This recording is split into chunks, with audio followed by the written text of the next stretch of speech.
নমস্কার, আমি সৌমেন্দু চট্টোপাধ্যায় আবারও চলে এলাম আমার অ্যাস্ট্রো মিশন ইউটিউব চ্যানেলে। আমার একটি অ্যাস্ট্রো মিশনের একটি ফেসবুক পেজ রয়েছে, তা পেজটিকেও ফলো করে রাখবেন এবং ইউটিউব চ্যানেলটিকে বেল আইকনটি প্রেস করবেন এবং সাবস্ক্রাইব করে রাখবেন পরবর্তী আপডেট পেতে। তো আজকে আমি আলোচনা করব, আপনারা অনেকেই আমাকে বলেছেন যে দাদা এই যে শুক্র এবং রবি একসঙ্গে এক ঘরে আমার বসে আছে, এটা নাকি দারিদ্র যোগ। ঠিক তাই আমি আজকে দারিদ্র যোগ নিয়ে আলোচনা করব। শুক্র এবং রবি যদি এক জায়গায় বসে থাকে সেটা আমরা জানি যে দারিদ্র যোগ। তো এই দারিদ্র যোগ থাকলে কি হয় এবং এই দারিদ্র যোগ থেকে বাঁচার উপায় কি, আজকে আমি এই বিষয়ে কিছু কথা বলবো। তো এই শুক্র হচ্ছে, আমরা জানি, একটা খুব সুন্দর একটা শৌখিন গ্রহ। যেই গ্রহটি আমাদেরকে কি করে, আমাদেরকে করে হচ্ছে সৌন্দর্য দান করে, কোনো এটাকে রিপ্রেজেন্ট করে কোনো পারফিউম, ভালো পরিষ্কার পরিচ্ছন্ন পোশাক পরিচ্ছদ, একটু বেশি যারা সাজতে ভালোবাসে, ঠিক আছে। শুক্র আমাদের মনের যে যাবতীয় যে ডিজায়ার, সেই সমস্ত প্রেম ভালোবাসা, হ্যাঁ, অর্থ, এই সমস্ত কিছু ডিজায়ারগুলো কিন্তু শুক্র কিন্তু রিপ্রেজেন্ট করছে। এরপর রবি কি রিপ্রেজেন্ট করছে? রবি রিপ্রেজেন্ট করছে হচ্ছে সাহস, অকুত সাহস, সম্মান এবং একটা আত্ম অহংকার এবং আত্মমর্যাদা পাওয়ার একটা যে চেষ্টা, ঠিক আছে, এগুলো কিন্তু রবি কিন্তু দেয়। তাহলে এই সমস্ত যে দারিদ্র যোগ যেটা বলা হচ্ছে, সত্যিই কারুর যদি দারিদ্র যোগ থাকে তাহলে কিন্তু তাদের যেটা সমস্যা হয়, প্রেমের ক্ষেত্রে একটা কিন্তু ইগো থেকে কিন্তু প্রেম বিচ্ছেদ হতে পারে। মানে যার থাকবে সেই কিন্তু সেই সম্পর্কের প্রতি একটা আত্মসম্মান বা আত্ম অহংকারে কিন্তু মোটিভেট বা ডিমোটিভেট হয়ে যেতে পারে এবং সম্পর্কটা কিন্তু নষ্ট হতে পারে, এই রকম কিন্তু দেখা যায়। এবং যদি কারুর সত্যি করে দারিদ্র যোগ থাকে তাদের কিন্তু একটা কি বলা যায় যে শুক্র হচ্ছে শুধু তো সৌন্দর্য এইসবও নয়, একটা শুক্র তো কিছু অর্গানকেও নির্দেশ করে, যেমন হচ্ছে যৌনাঙ্গ থেকে ইউরো, এই সমস্ত অঙ্গগুলো শুক্র কিন্তু নির্দেশ করে। এবং শরীরের যাবতীয় যা হরমোন, এই হরমোন কিন্তু ব্যালেন্স ঠিক থাকে কি না সেটা কিন্তু শুক্রর থেকে হয়। এখানে যদি রবি যদি চলে আসে, তা এই রবি যদি চলে আসে একটা নির্দিষ্ট ডিগ্রির মধ্যে, তো ডিগ্রিটা আমি এইখানে বলছি না, কারণ এইখানে আমার ভিডিও অনেকেই কিন্তু নকল করে, ঠিক আছে, তো আমি এইখানে ডিগ্রি বলবো না। তো একটা নির্দিষ্ট ডিগ্রির মধ্যে যদি রবি এবং শুক্র যদি চলে আসে, সেটা একই রাশিও হতে পারে এবং আগের রাশি পরের রাশিও হতে পারে। আপাতত দেখলে যেটা আপনারা দেখতে পারবেন, যদি শুক্র দগ্ধ হয় কত ডিগ্রির মধ্যে না, দগ্ধ হয় হচ্ছে 0 থেকে যদি 16 ডিগ্রির মধ্যে যদি রবির যদি সানের সঙ্গে যদি ভেনাসের একটা যদি কনজাংশন হয়, বা সান থেকে ভেনাস যদি 16 ডিগ্রির মধ্যে যদি অবস্থান করে, তাহলে কিন্তু এই যোগ সৃষ্টি হতে পারে। নির্দিষ্ট করে একটা স্পেশাল ডিগ্রি আছে, সেটা আমি এইখানে বলবো না।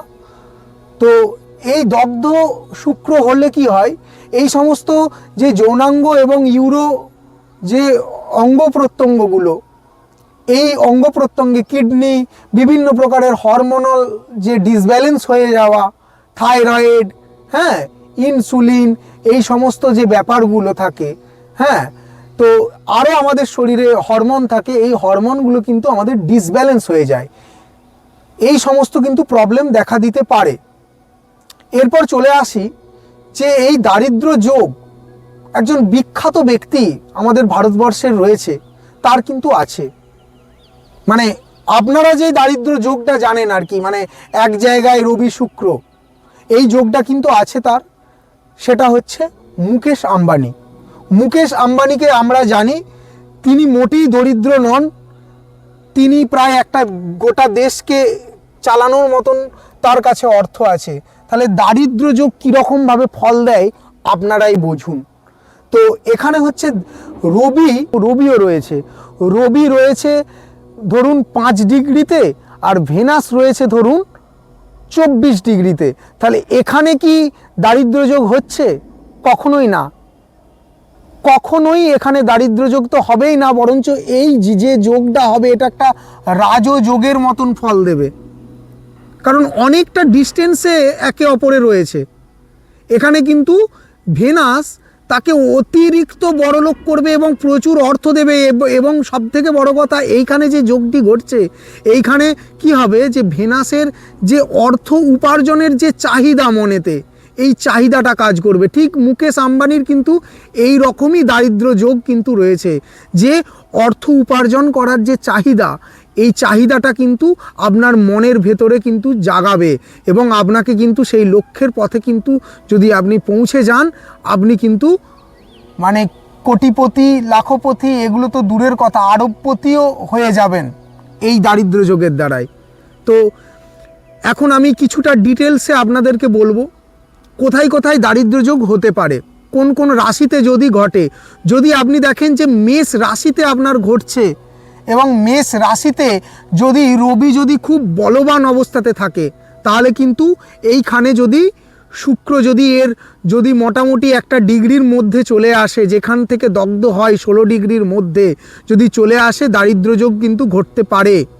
অথবা যদি আপনি দেখেন যে কন্যা রাশিতে এই ধরনের যোগ ঘটছে, এইখানেও কিন্তু একই ধরনের দারিদ্র যোগ ঘটতে পারে। এবং দারিদ্র যোগ ছাড়াও এই কন্যা রাশিতে আমরা লক্ষ্য করতে পারি যে সেই ব্যক্তির, সেই জাতক জাতিকার কিন্তু অনেক ধরনের রোগ জ্বালা, infection, kidney, hormone, euro, sexual disease এই ধরনের কিন্তু থাকতে পারে। তা এইগুলো আপনারা একটু খেয়াল করবেন। তো আজকে আমি ভিডিওটা এইখানেই শেষ করছি। আপনাদের যদি ভিডিওটা ভালো লেগে থাকে এবং আপনারা আরও কোন কোন বিষয়ের প্রতি আগ্রহ আছেন, জানতে চান, আপনারা কিন্তু কমেন্ট করে জানান। অবশ্যই আমি এই নিয়ে কিন্তু ভিডিও করব, এবং আমি এই ধরনের ভিডিও করি আপনারা জানেন, যেই আমি কিন্তু জ্যোতিষের এমন কিছু বিষয়ের ওপরে ভিডিও করি যেই বিষয়গুলো দিয়ে কিন্তু প্রচুর টাকা রোজগার করা যায় ভয় দেখিয়ে। আমি এই কারণের জন্যই করি। আমি কিন্তু রাশিফল ফাশিফল নিয়ে কিন্তু ভিডিও করি না, কারণ রাশিফল নিয়ে মানুষের অতটা কিন্তু আগ্রহ নেই। মানুষকে কিন্তু লোটা হয়, মানে লুটে কারা কিছু অসৎ জ্যোতিষীরা লুটে এইভাবেই বিভিন্ন প্রকারের এই কালসর্প মাঙ্গলিক, হ্যাঁ, এই দারিদ্র যোগ, হ্যাঁ।